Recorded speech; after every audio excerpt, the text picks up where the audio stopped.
കുഞ്ഞീഷ, കൊല്ലും ഞാൻ, കൊന്നു കൊല വിളിക്കും. വിളിക്കടാ ഇവനെ. അനങ്ങിപ്പോകരുത്. അനങ്ങിയാൽ അമ്മാവനെയും കൊല്ലും, ഞാനും ചാവും. നീ ചത്തോ?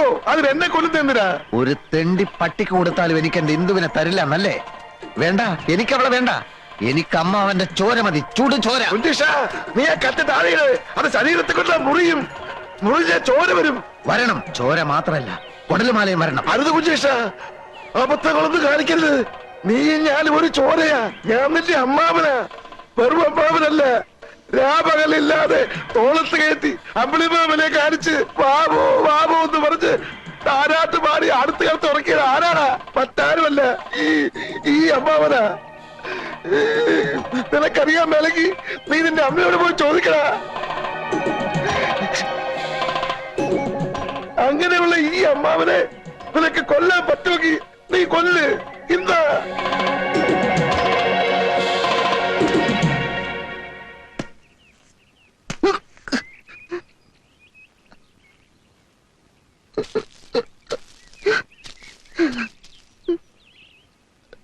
ഈ കത്തി ഒന്നും വേണ്ട. കരയല്ലേ കുഞ്ഞീഷ, വാ വാ, അമ്മാവൻ പറയട്ടെ.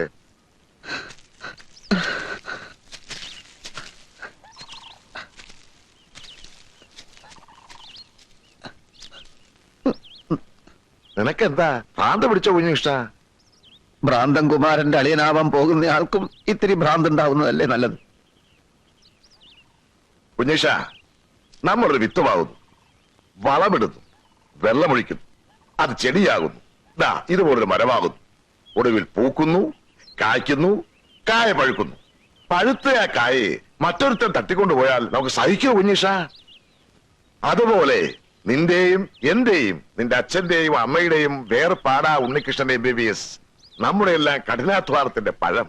ആ പഴം വേറെ ഏതോ ഒരു തറവാട്ടുകാർക്ക് കൊത്തിപ്പറിക്കാൻ കൊടുക്കണോ കുഞ്ഞീഷ?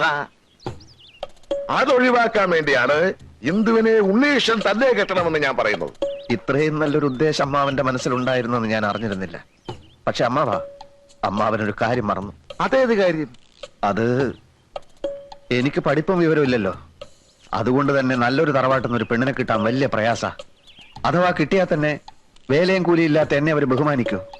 അവരുടെ പറമ്പ് കിളച്ചും അവരുടെ അടുക്കളയിൽ പണി ചെയ്തും ഇനിയുള്ള കാലം ഞാൻ ജീവിക്കേണ്ടി വരും. തെക്കേടത്ത് ശിവശങ്കരൻ നായരുടെ അനന്തരവൻ ഏതോ ഒരു തറവാടിന്റെ പിന്നാമ്പുറത്ത് വിടുവേല ചെയ്യുന്നു എന്ന് വന്നാൽ ആർക്കാ അതിന്റെ കേട്? അമ്മാവന് പിന്നെ നാട്ടിൽ തലയുയർത്തി നടക്കാൻ പറ്റുമോ? ആ ഒറ്റ കാരണം കൊണ്ടാണ് ഇന്ദുവിനെ ഞാൻ തന്നെ കെട്ടാമെന്ന് ഞാൻ തീരുമാനിച്ചത്. നീ പറയുന്ന ന്യായമൊക്കെ എനിക്ക് ഇഷ്ടപ്പെട്ടു. ഒരു കാര്യത്തിനെ എനിക്ക് അഭിപ്രായ വ്യത്യാസമുള്ളൂ. ഇത്രയും കാലം അച്ഛന്റെ കൂടെ വൈദ്യം പഠിച്ചിട്ട് ഒരു രോഗിയെങ്കിലും നീ ചികിത്സിച്ചോ? ആ വകുപ്പില് ഒരു 5 റുപ്യെങ്കിലും നീ സമ്പാദിച്ചോ? ഇനി ഞാൻ തുറന്നു പറയാം, വെമ്പടി കയ്യിലുള്ളവന് മാത്രമേ എന്റെ മോളെ ഞാൻ കെട്ടിച്ചു കൊടുക്കൂ. മനസ്സിലായോ?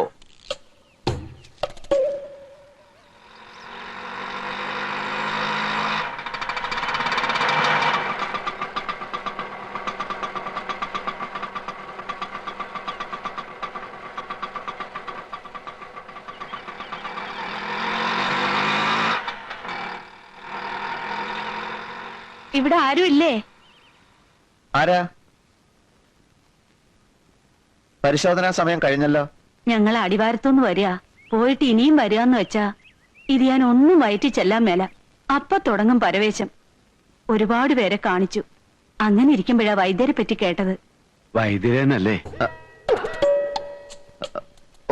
വൈദ്യരനാണ്. ഇരിക്കൂ ഇരിക്കൂ. അല്ല, പേരും പ്രശസ്തിയൊക്കെ കേട്ടപ്പോ ഞാൻ വിചാരിച്ചു വല്ല കിളവച്ചാരുമായിരിക്കും. ഇതൊരു പയ്യൻ ചെക്കനല്ലേ അച്ചാമ്മേ? അറിവുള്ളവർക്ക് എന്തിനാ പ്രായം? അതെ, എത്രയും പെട്ടെന്ന് ഈ അസുഖം ഭേദമാക്കി തന്ന വൈദ്യർക്ക് എന്താ വേണ്ടെന്ന് വെച്ചാ തരാം.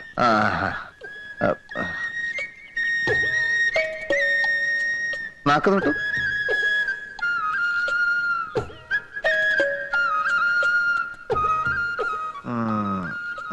സാരമില്ല, എത്തിപ്പെടേണ്ടിടത്ത് തന്നെയാണ് എത്തിപ്പെട്ടിരിക്കുന്നത്. നമുക്ക് ഒരു കൈ നോക്കിക്കളയാം. പോരാ.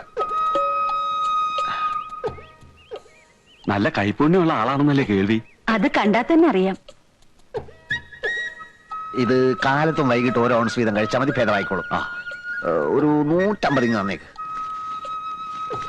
ഇത് കഴിക്കുമ്പോ ഭാരിച്ച് ജോലികളൊന്നും അങ്ങനെ ചെയ്യരുത്. പിന്നെ പുളി, മീന്, പഞ്ചസാര, മുളക് ഇതൊക്കെ വർജിക്കണം. പഥ്യം വളരെ ശ്രദ്ധിക്കണം. വൈദ്യുതി ഈ രോഗം ഭേദമാക്കി തരികയാണെങ്കിൽ ശ്വാസം കഴിക്കണ്ടെന്ന് പറഞ്ഞാലും കഴിക്കില്ല. എന്താ പോലെ? അതെ. വരട്ടെ. ഓ,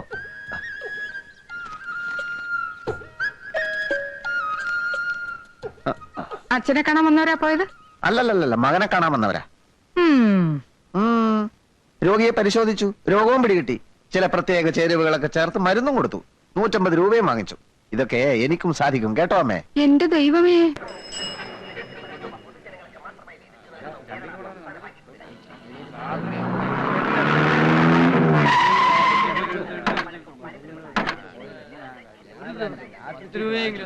ഒന്നെങ്കിൽ വന്നേ. മാധവമെതിരി വൈകിക്കാൻ വന്നോ?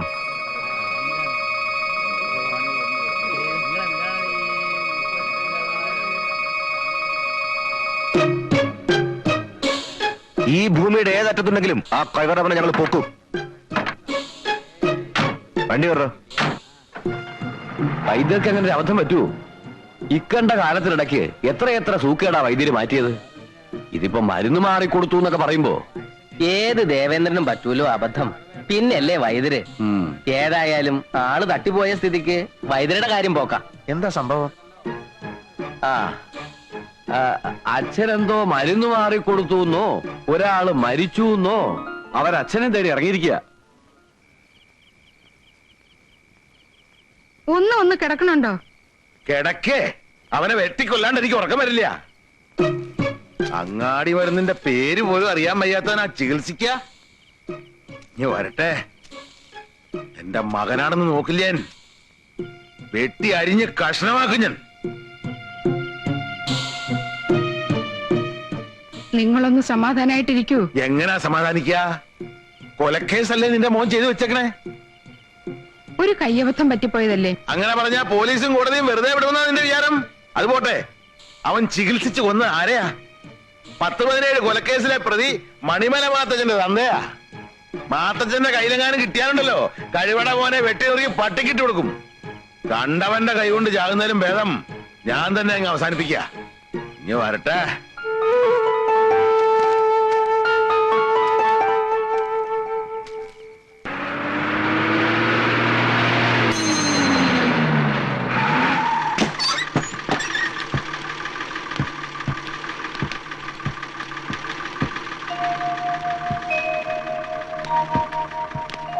കുഞ്ഞികൃഷ്ണനെ കുറിച്ച് എന്തെങ്കിലും വിവരം കിട്ടിയോ? ഇല്ല, പോലീസിൽ പരാതി കൊടുത്തിട്ടുണ്ട്.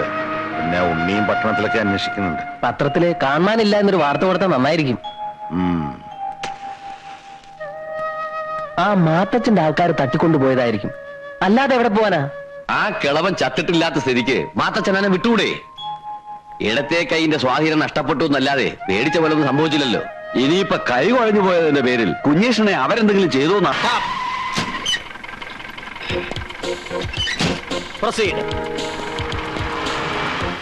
പോലീസ് ഇവിടെ എവിടെ? തിരിശ്ശേരി മാധവ വൈദ്യരുടെ വീട് ഇവിടെ അടുത്താ. ഇവിടെ ഒന്ന് കാണിച്ചു കൊടുക്ക. എന്താ വിശേഷിച്ച്? എടോ, ചോദ്യങ്ങൾ പോലീസുകാരനോട് ചോദിക്കരുത്. നിന്റെ അമ്മയുടെ 16 യന്ത്രത്തിന് പാടോ. നാളെ ഇവിടെ കല്യാണമല്ലേ? എന്താണോ പോലീസും പട്ടാളോ ഒക്കെ? എന്താണെന്ന് അറിയില്ല. ഒന്ന് ഉത്സാഹമായിട്ട് ചെയ്യണ്ട കേശവ. ആ എത്തിയല്ലോ. ആ 2 ഗവണി ഗാത്രത്തിന്റെ കൊല ഇവിടെ അങ്ങനെ വെച്ചോളൂ.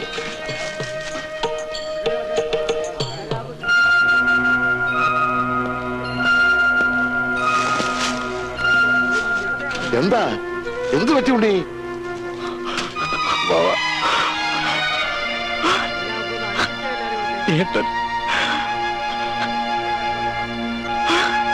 ഉണ്ണി. ശിവശങ്കരൻ നായർ. അതെ. ആ, നിങ്ങളൊന്ന് വരൂ. ആരെങ്കിലും തല്ലിക്കൊന്ന് റെയിൽവേ ട്രാക്ക് ഇട്ടതാണോ അതോ സ്വയം ചാടി മരിച്ചതാണോ എന്ന് കൃത്യമായിട്ട് പറയാൻ വയ്യ. ഏതായാലും നിങ്ങളുടെ മരുമകൻ എന്ന് പറയപ്പെടുന്ന കുഞ്ഞികൃഷ്ണന്റെ ശരീരം ആകെ ചിന്ന ഭിന്നമായി കഴിഞ്ഞു. തലച്ചോറൊന്നും കാണാനേ ഇല്ലായിരുന്നു. അത് പിന്നെ അങ്ങനെ ഒരു സാധനം ഇല്ലാത്തോണ്ടായിരിക്കാം. നിങ്ങൾ കുടുംബത്തോടെ ഈ ജാതി ആൾക്കാരാണോ മിസ്റ്റർ? പരേതൻ ധരിച്ചിരുന്ന മുണ്ടും ഷർട്ടും കയ്യിലുണ്ടായിരുന്ന വാച്ചും പേഴ്സിലുണ്ടായിരുന്ന 90 രൂപ 75 പൈസയും ഒരു ജോഡി ഹവായി ചെരുപ്പ് ഞാൻ കൊണ്ടുവന്നിട്ടുണ്ട്. പേപ്പേഴ്സ് സൈൻ ചെയ്ത് കൈപ്പറ്റാം. എന്നാലും എന്റെ ഗുരുവായൂരപ്പ, ഇതൊരു വല്ലാത്ത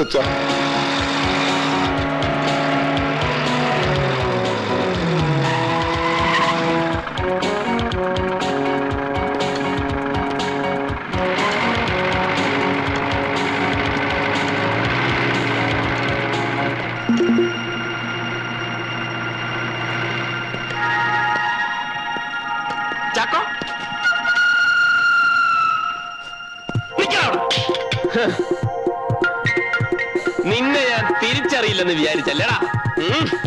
ആഹാ, നിന്നെ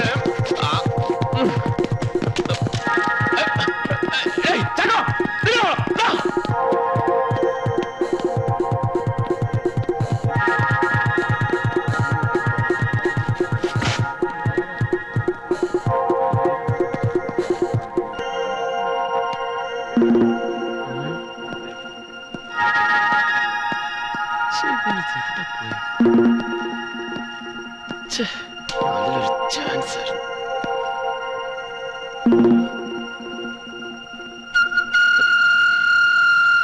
നമസ്കാരം.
മരണം, ദുഃഖാചരണം, മുറിപ്പാടുകൾ മാഞ്ഞു എന്ന തോന്നൽ എല്ലാം കഴിഞ്ഞ് മരിച്ചയാൾ തിരിച്ചു വന്നാൽ അച്ഛൻ, അമ്മ, സഹോദരൻ, ഭാര്യ ആരായാലും അയാളെ എങ്ങനെ സ്വീകരിക്കണം എന്നറിയാതെ വലയും എന്നെനിക്കറിയാം.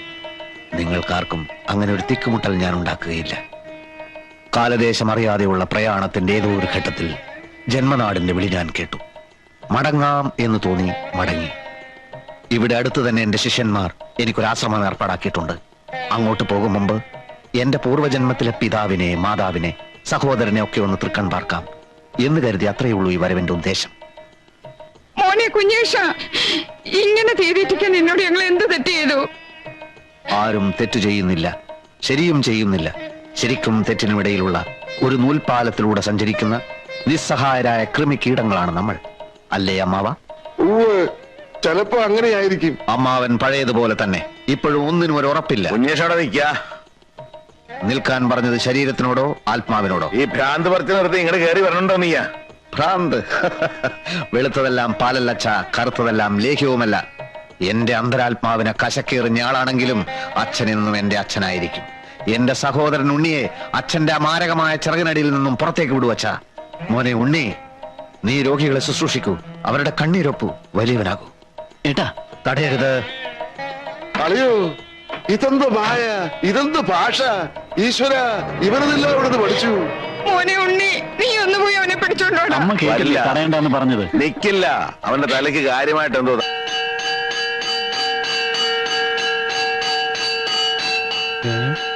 ഇതെന്താ ഇവിടെ?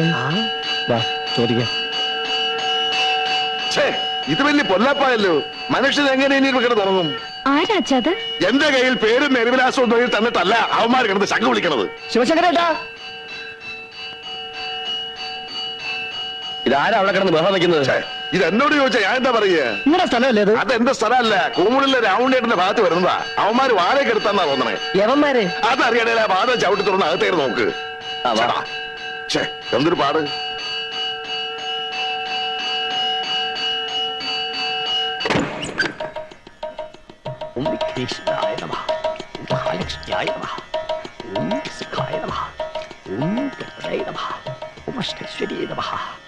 ഗുരുതിജലാണ്. സർവപാപങ്ങളും സർവരോഗങ്ങളും വിട്ടകലും. തിരുമേനി, ഇതെന്താ ഏർപ്പാട്? ഓം തത് സവിതുർവരണ്യം ഭഗവദേവസ്യ ധീമഹി ധിയോ യോന പ്രചോദയാ. എന്നുവെച്ചാൽ പഞ്ചഭൂതാത്മകമാകുന്ന നമ്മുടെ ശരീരത്തിൽ വാതപിത്ത കഫം എന്നീ ത്രിദോഷങ്ങൾ കൊണ്ടുണ്ടാകുന്ന രോഗങ്ങളെ സിദ്ധ ചികിത്സാ പ്രകാരം സമൂലം ഉന്മൂലനം ചെയ്യുക എന്ന ഉദ്ദേശത്തോടെയാണ് ഞങ്ങളുടെ ഈ ആശ്രമം തുടങ്ങിയിട്ടുള്ളത്. സ്വാമി ബ്രഹ്മശ്രീ പരമാനന്ദ ഗുരുവിന്റെ പ്രഥമ ശിഷ്യനും സിദ്ധ ചികിത്സാ മാന്ത്രികനുമായ സ്വാമി കുഞ്ഞികൃഷ്ണാനന്ദയാണ് ഇവിടുത്തെ കർമ്മയോഗി. ഓരോ രോഗപീഠകളാൽ കഷ്ടപ്പെടുന്നവർക്ക് ഇതൊരു ശാന്തി കേന്ദ്രമായിരിക്കും. ഓം സർവരോഗ സംഹാര കേന്ദ്രേ നമഃ.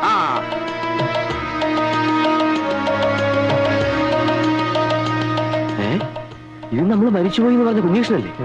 കുഞ്ഞുഷൻ ജീവനോടെ തിരിച്ചു വന്ന കാര്യം അറിഞ്ഞില്ലേ? ഇല്ല. അതിന് ഇവൻ എവിടുന്ന് വൈദ്യം പഠിച്ചു? ആർക്കറിയാം. സർവമംഗളാനി. എല്ലാം പരിത്യജിച്ചു. ഗുരുവേ നമഃ. എങ്ങനെയോ ഗുരുസന്നിധിയിൽ എത്തിപ്പെട്ടു. ഗുരുവേ നമഃ. രോഗപീഠകളെ കുറിച്ച് അറിഞ്ഞു. ഗുരുവേ നമഃ.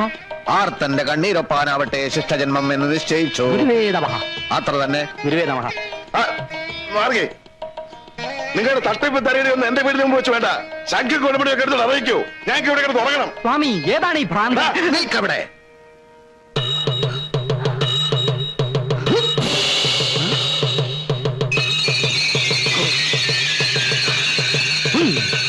ഓം ഹ്രീം ക്ലീം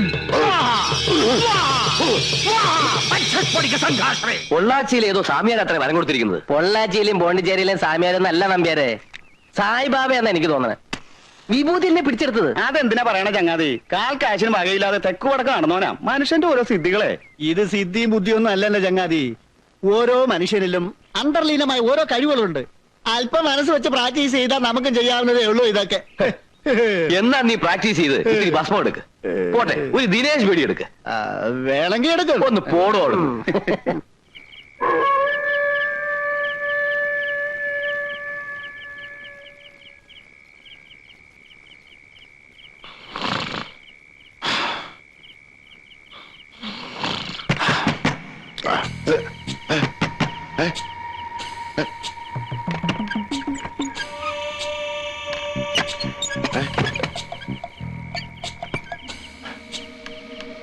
സാവിത്രി, ഓ,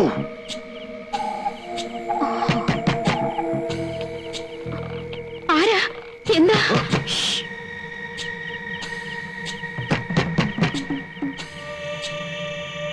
ടൗണിന്ന് വരുന്നവരാണേ, ഒന്ന് വേഗം തുറക്കണേ.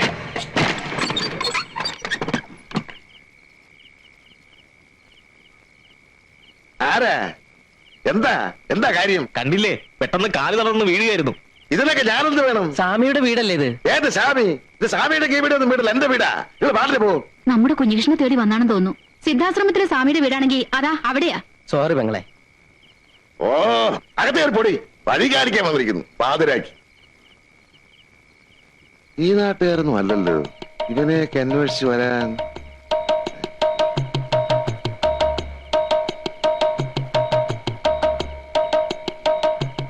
മരിച്ചുപോയി.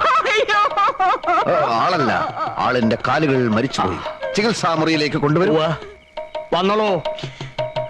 കാലെ പിടിക്കൂ, കയ്യെ പിടിക്കൂ, പൊക്കൂ.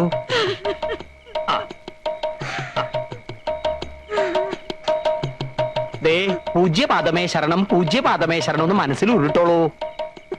പൂജ്യപാദമേ ശരണം, പൂജ്യപാദമേ ശരണം, പൂജ്യപാദമേ ശരണം, പൂജ്യപാദമേ ശരണം. വന്നോളൂ.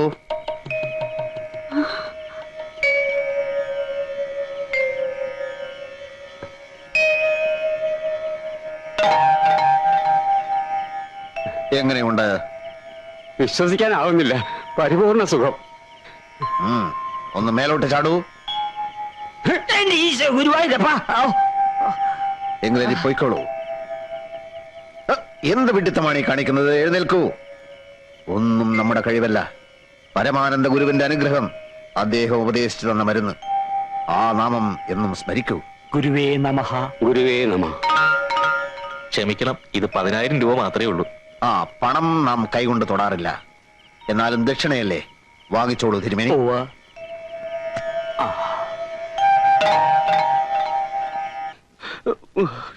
ഒന്നുമില്ല, ഇപ്പൊ മാറ്റിത്തരാം. സുമര, ഒരു ഗ്ലാസ് വെള്ളം എടുത്തേ.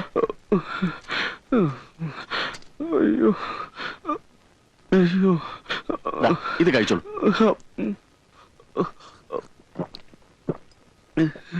ഒരു 10 മിനിറ്റ് പുറത്തിരുന്നോളൂ. വേദന മാറിയിട്ട് പോയാൽ മതി. സുമര, അടുത്ത ആളോട് വരാൻ പറയും. അയ്യോ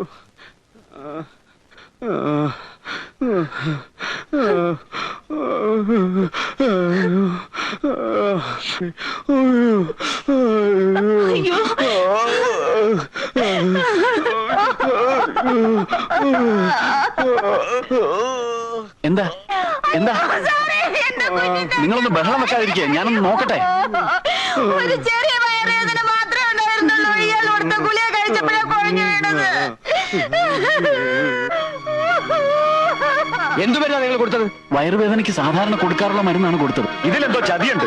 എന്ത് ചതി? ചതിക്കാൻ ഇയാളെന്താ എന്റെ ശത്രുവാണോ? പേഷ്യന്റ് അല്ലേ? താൻ നിന്ന് പ്രസംഗിക്കാതെ ഇയാളെ രക്ഷിക്കാൻ വല്ലതും ചെയ്യുന്നുണ്ടോ? താൻ എന്ത് ക്നാപ്പിലെ ഡോക്ടറാണോ? തോന്നിയാസം പറയരുത്. പറഞ്ഞ താൻ എന്ത് ചെയ്യൂ? വിവരക്കേട് കാണിച്ചിട്ട് വീണ്ടും ഞങ്ങളുടെ തലയിൽ കയറുന്നു. ഷട്ടാണ് എവിടുത്തെ ഡോക്ടറാണോ? നിങ്ങൾ ഇങ്ങനെ ബഹളം വെച്ചിട്ട് എന്താ കാര്യം? പെട്ടെന്ന് ഇയാളെ രക്ഷിക്കാൻ നോക്ക്. മെഡിക്കൽ കോളേജിലേക്ക് എടുക്കുക. ഇയാളുടെ അടുത്തൊക്കെ വന്നാൽ നമ്മളെ വേണം തന്നെ.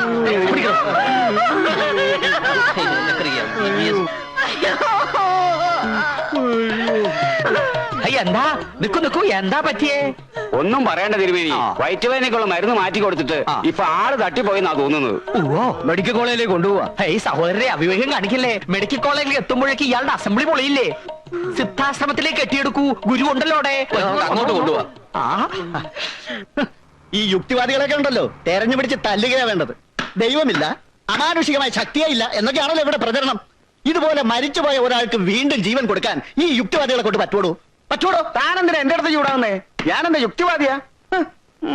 MBBS അത്ര MBBS എന്താ കാര്യം?